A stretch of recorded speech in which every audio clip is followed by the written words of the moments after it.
Hello everyone, this है doctor Neha जौहरी और मैं आज आपको एकोनेट का सेकंड पार्ट पढ़ाने वाली हूँ। यदि आपने मेरी प्रीवियस वीडियो देखी है तो प्रीवियस वीडियो में मैंने आपको पूरा एकोनेट का फर्स्ट पार्ट पढ़ाया है, क्योंकि एकोनेट जो है वो लॉन्ग क्वेश्चन है, 10 मार्क्स का क्वेश्चन बनता है यहाँ से।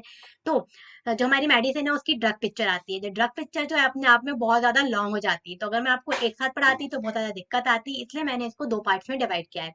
तो पहले पार्ट में मैंने आपको पूरे एकोनाइट का जनरल इंट्रोडक्शन दिया था, उसमें सारे कॉमन नेम, प्रूवर नेम, उसकी फैमिली और उसके किंगडम के बारे में बताया था। फिर मैंने आपको उसका पूरा कॉन्स्टिट्यूशन पढ़ाया था कि एकोनाइट का कॉन्स्टिट्यूशन कैसा होता है। उसके बाद मैंने आपको उसके पूरे गाइडिंग सिम्टम्स बताए थे एंड मेंटल सिम्टम्स बताए थे, और साथ में मैंने उसकी मॉडलिटीज बताई थी आपको कि क्या क्या मॉडलिटीज होती है एकोनाइट की। और उसके साथ में मैंने आपको निमोनिक्स दिया था कि आपको किस तरीके से गाइडिंग सिम्टम्स पढ़ना है और किस तरीके से पूरे माइंड के सिम्टम्स को लर्न करना है। यदि आपने मेरी प्रीवियस वीडियो नहीं देखी है तो आप जाके वहां से देख सकते हैं, क्योंकि अगर आपने मेरी प्रीवियस वीडियो नहीं देखी और आपने अच्छे से इसका इंट्रोडक्टरी पार्ट जो है, इसकी गाइडिंग सिम्टम्स और मेंटल सिम्टम्स नहीं पढ़े हैं, तो पर्टिकुलर्स जो है वो आपके थोड़े टफ पढ़ सकते हैं। यदि आप अगर पूरा इसके गाइडिंग सिम्टम्स और माइंड के सिम्टम्स अच्छे से पढ़ लेते हैं, अच्छे से लर्न कर लेते हैं, तो पर्टिकुलर्स जो है वो बहुत ईजी हो जाएगा।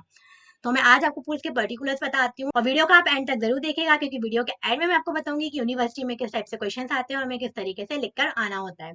तो स्टार्ट करते हैं हम। सबसे पहला आता है एकोनाइट का हेडेक।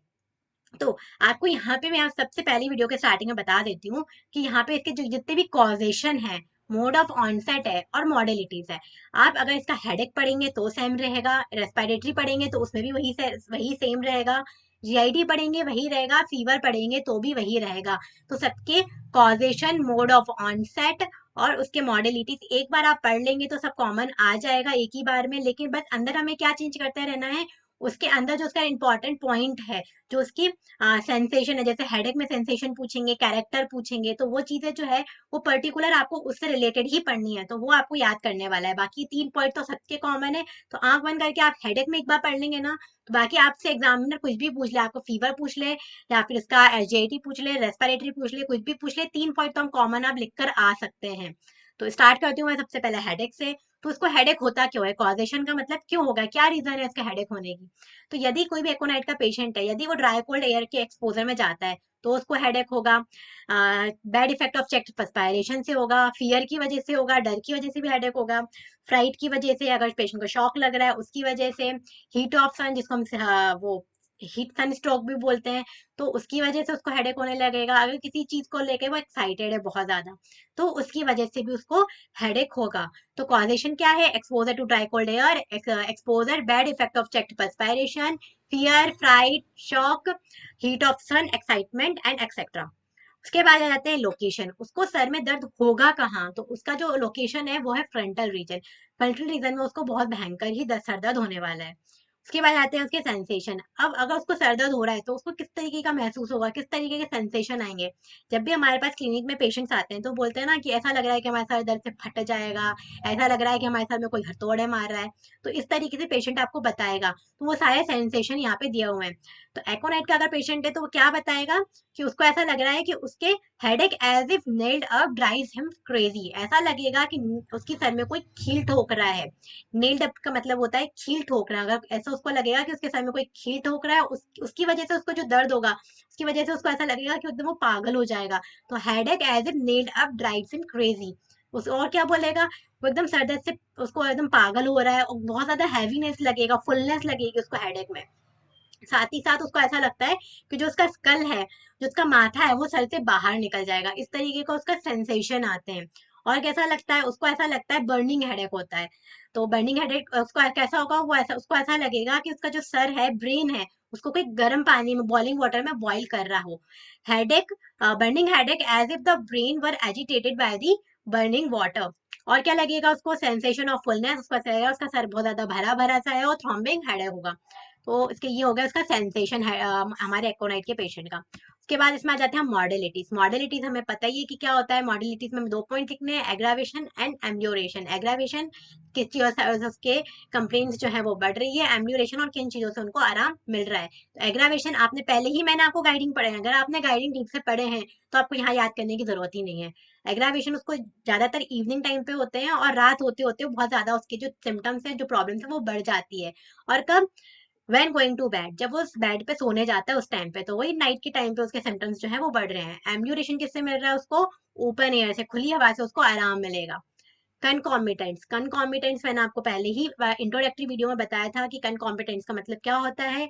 ऐसे सिम्टम्स जिसका मेन बीमारी से दूर दूर तक कोई लेना देना नहीं हो, उसको हम कनकॉमिटेंट्स बोलते हैं। तो उसमें हेडेक के साथ उसको क्या लगेगा? Fear of death.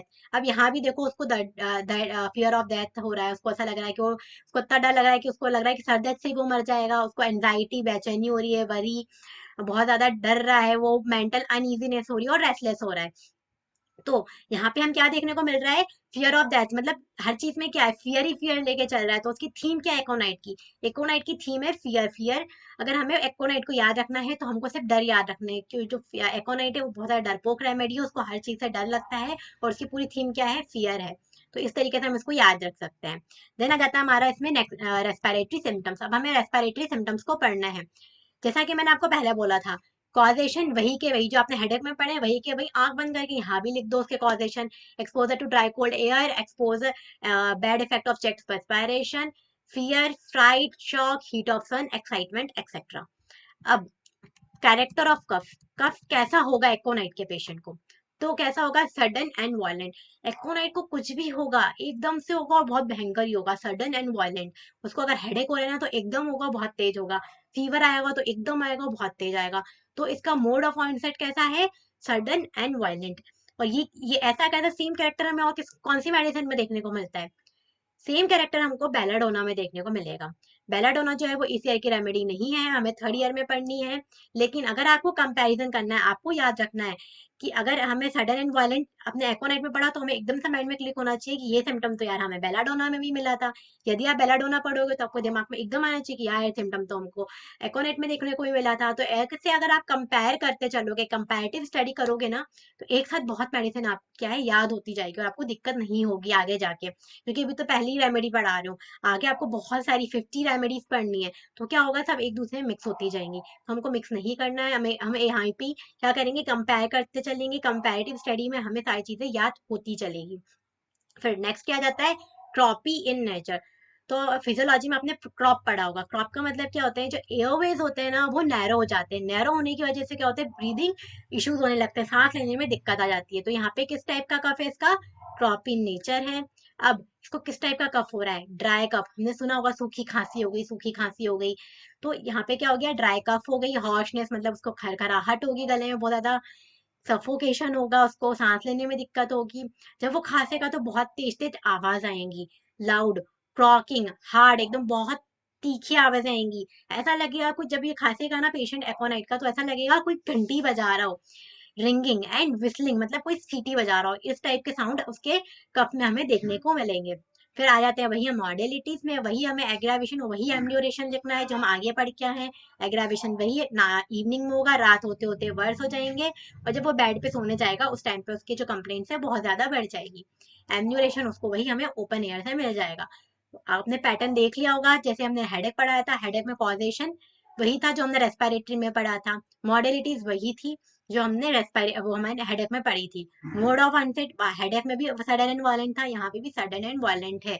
तो मैंने आपको जो बताया था, थीम बस पकड़ते चलो। थीम अगर आपने पकड़ ली, एक बार थीम समझ गए, तो मेडिसिन को समझना बहुत इजी हो जाएगा। साथ ही साथ अगर आपने इसके गाइडिंग सिम्टम्स नहीं पढ़े हैं तो गाइडिंग पढ़ लो। अगर गाइडिंग सिम्टम आपको याद हो गए, गाइडिंग सिम्टम्स पूरे लर्न है, तो पर्टिकुलर्स को आपको पढ़ने की जरूरत ही नहीं पड़ेगी। पूरे पर्टिकुलर्स आप गाइडिंग सिम्टम से ही पढ़ सकते हैं। नेक्स्ट हम आ जाते हैं डिसेंट्री। तो डिसेंट्री कहाँ आएगी? हमारे जीआईटी में। तो अगर एकोनाइट की जीआईटी पूछते हैं, एकोनाइट की जीआईटी लिखनी आती है, तो आपको इसमें अंदर लिखना है डिसेंट्री। कॉजेशन वही वाले जो हम रेस्पिरेटरी में और हेडेक में पढ़ के आए थे। Exposure to dry cold air, exposure, bad effect of chest perspiration, fear, fright, shock, heat of sun, excitement, etcetera.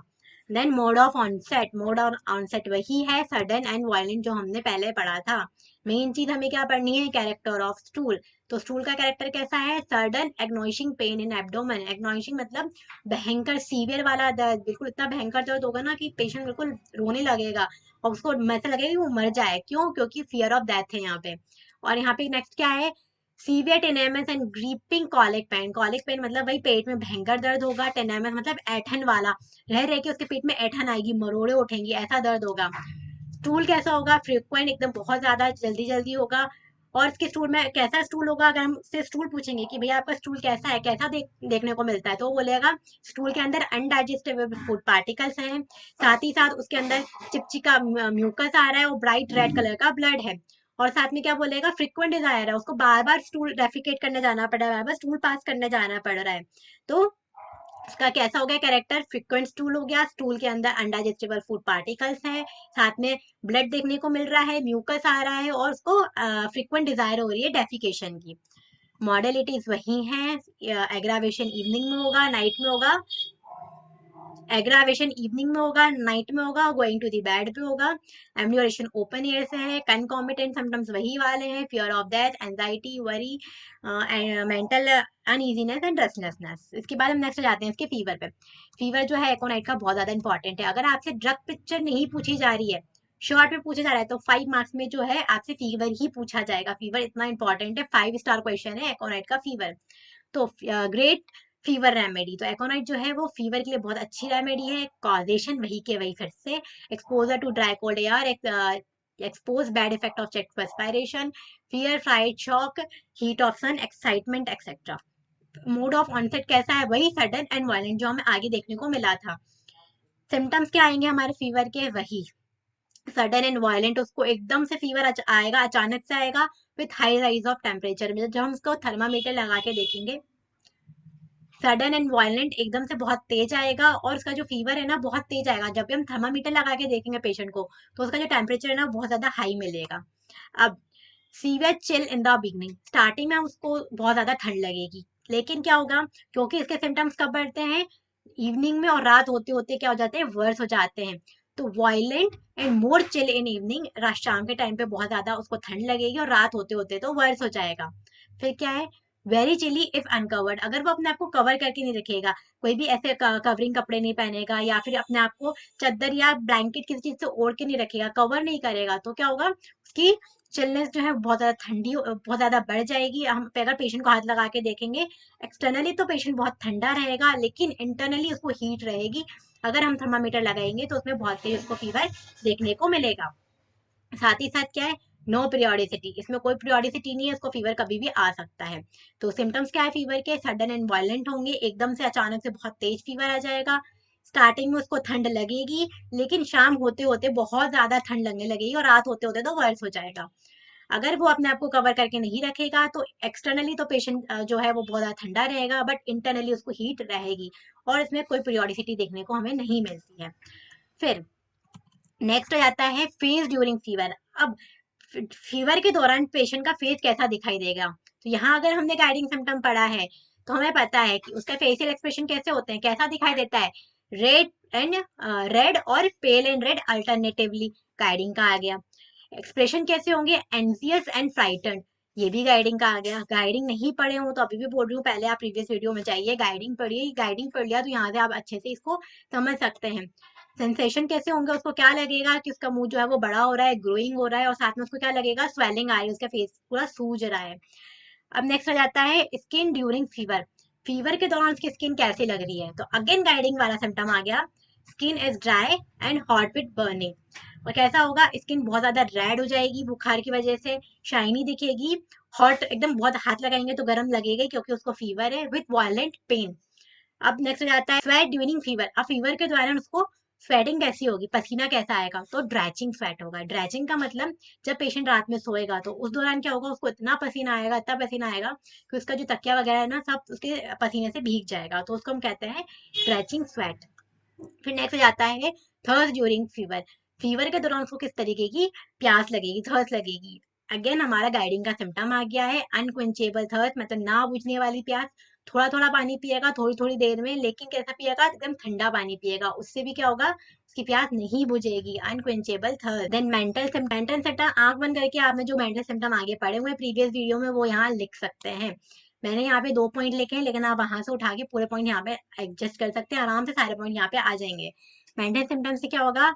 Very much anxious, बहुत ज्यादा उसको बेचैनी होगी, बहुत ज्यादा नर्वसनेस होगी और रेस्टलेस हो जाएगा फीवर की वजह से। Face is expressive of fear, उसको बहुत ज्यादा डर लगेगा, उसके फेस से दिखेगा कि वो बहुत डर रहा है, उसको ऐसा लगेगा वो मर जाएगा, फियर ऑफ डेथ है।